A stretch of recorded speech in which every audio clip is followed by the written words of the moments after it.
xildhibaan daahir amiin jees oo ka mid ah golaha shacabka ee baarlamaanka federaalk ee Soomaaliya deegaan doorashadiisana ay tahay dowlad goboleedka Hirshabelle ayaa maanta soo gaaray magaalada Beledweyne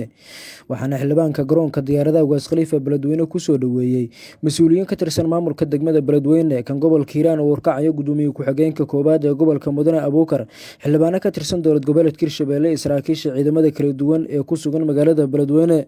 soo dhaweyn kadib xildhibaan daahir amiin jees ayaa loo soo gulbiyay halka uu ka dagayo Beledweyne waxaan ugu horreyn in hadalla soo dhaweyn goobta ka sheegay gudoomiyaha degmada Beledweyne Cusmaan Dhicis Sowdhuubo gudoomiye ku-xigeenka koobaad ee dhinaca maaliyadda iyo siyaasadda gobolka Hiiraan Mudane Abuukar Cabdullaahi Maadey iyo xildhibaano ka tirsan dowlad goboleedka Hirshabelle dalkaada ku soo dhawaaw dadkaada ku soo dhawaw insha Allah gobolka Hiiraan wax dhibaato hadda ka jiro ma jiraan alxamdulillah waa nabad waa barwaaqo ayaantan waxa waaye waxaan u taaganahay hadii maamulka gobolka iyo kan degmada وفود فربنا قبل سوغار هايسو وما عرفتي أو إصدار جوج هير معمول جولادي هير فترال هذا والبنك وهرين صود وينال نقطي كعم فرن صود ومرة البنا وحن هي ووجرنا دخاس وفود قلب العرسان صود وين لهنيون أنا أكل الدجن لهنا دولة هيرا وحأدي فرحت قلقي إنا نقطي البنك وهري محوها صوت تيكسده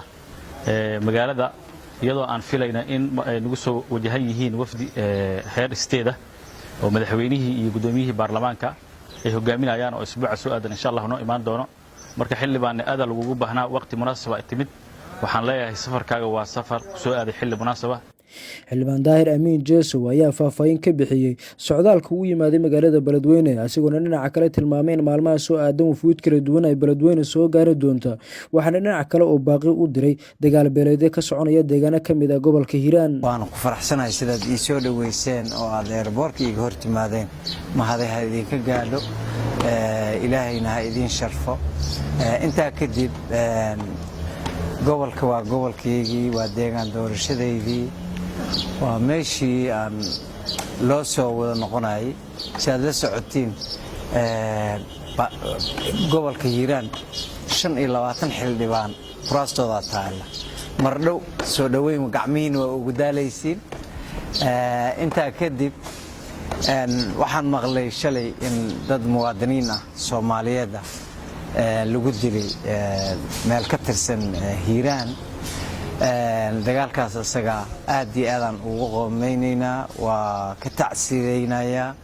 waxaan ka codsanayaa beelaha isdagaalay shalay dadkaas iska dilay inay dagaalka joojiyaan dad walaalo ah leeyahay diyaar waxaan u ahay aniga xildhibaan jees oo inaan ka qayb qaato dib u heshiisiintooda walaalayaal dagaalka joojiyo dagaal wiilku ma dhasho waa ku dhintaa marka mar haddii dad walaalo ah isla degan aad tihiin inaad cadaaba ceel ay rag nooga dhamaadaan ilaa waxaad isku haysatiin siyaasad ma aha dhulkana ilaahay ayaa dadka kuwada makaanay waxaad isku haysatiin waxa waaye shaydaana idinka dhex shaqeeyay marka dagaalka asaga la joojiyo taagtaaga kale ee magaalada laga sheegay shalay isdaraati la lahaa walaha ciidamada meel ku aruuriyo iyadana si xal ah haddii ay wax siyaasadaysan yihiin si xal ayaan rabaa inaan loo wada gun gaaro oo aan si wada jar inaan ugu wada qayb qaadan dadkan madax sagaara baqi bar u qaybsamo reer Hiiraan ma qaybsami karaan reer Hiiraan